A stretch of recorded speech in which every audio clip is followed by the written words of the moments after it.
স্বাগতম জনাইছোঁ। আজি আপোনালোকৰ মাজলৈ লৈ আহিছোঁ ভিডিঅ'ৰ জৰিয়তে পৃথিৱীৰ এনেকুৱা 3টা অত্যন্ত আচৰিত ধৰণৰ বিশ্ব ৰেকৰ্ড মানে world record Guinness book of world record যোনকেইটা আপোনালোকে দেখি হৈ যাব বা হৈ পৰিব বহুতেই আচৰিত। তেনে আপোনালোকক বলক বেছি দেৰি নকৰাকৈ ভিডিঅ'টো আৰম্ভ কৰোঁ। চাওক, মানুহে ফেমাছ হ'বলৈ পপুলাৰিটি পাবলৈ যিকোনো ধৰণৰ ৰেকৰ্ড বনাবলৈ যুঁজি থাকে, যাৰ কাৰণে কেতিয়াবা এইবোৰত লাগি থাকোঁতে কিছুমান এনেকুৱা ধৰণৰ কাম কৰি পেলায় যোনবোৰ সঁচাই গৈ ৱৰ্ল্ড ৰেকৰ্ড হৈ পৰে।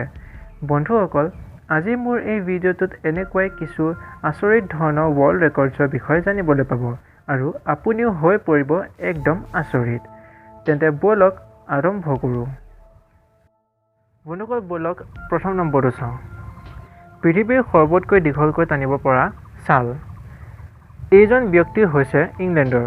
তেওঁৰ নামটো কেৰী টাৰ্নাৰ। এই ব্যক্তিজনৰ চবতকৈ দীঘল ছাল টানিব পৰা ৱৰ্ল্ড ৰেকৰ্ড বনাইছিল।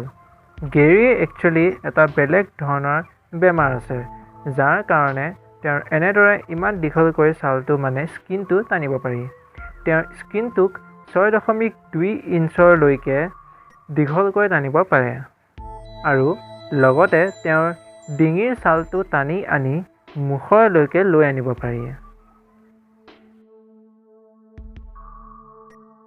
ব'লক এতিয়া তৃতীয় নম্বৰটো চাওঁ। চবতকৈ বেছি অদ্ভুত বস্তু খোৱা। মাইকেল লটিটো নামৰ এই ফ্ৰান্সৰ মানুহজনে যিকোনো ধৰণৰ বস্তু খাব পাৰে। এইটোৰ কাৰণে তেওঁ গোটেই বিশ্বত প্ৰসিদ্ধ।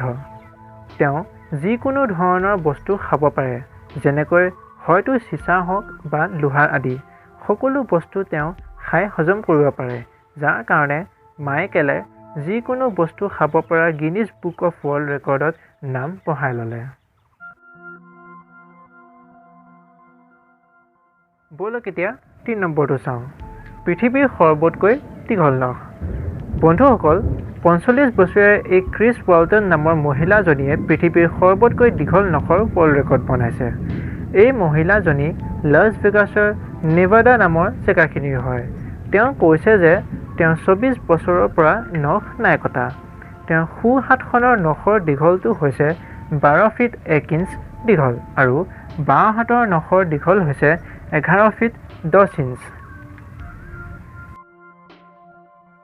তেন্তে বন্ধুসকল, আজিলৈ ইমানেই। যদি ভিডিঅ'টো ভাল পাইছে প্লিজ লাইক এটা কৰি দিব, লগতে চেনেলটো ছাবস্ক্ৰাইব কৰিলে কাষত থকা বেল আইকনটো অল নটিফিকেশ্যনছত দবাই দিব আৰু প্লিজ কমেণ্ট কৰি জনাব কোনটো ৱৰ্ল্ড ৰেকৰ্ড আপোনালোকে বেছিকৈ আচৰিত পালে আৰু ভিডিঅ'টো সকলোৰে মাজত শ্বেয়াৰ কৰি দিব। তেন্তে লগ পাম আকৌ এটা নতুন ভিডিঅ'ত। তেতিয়ালৈকে ধন্যবাদ। জয় অসম।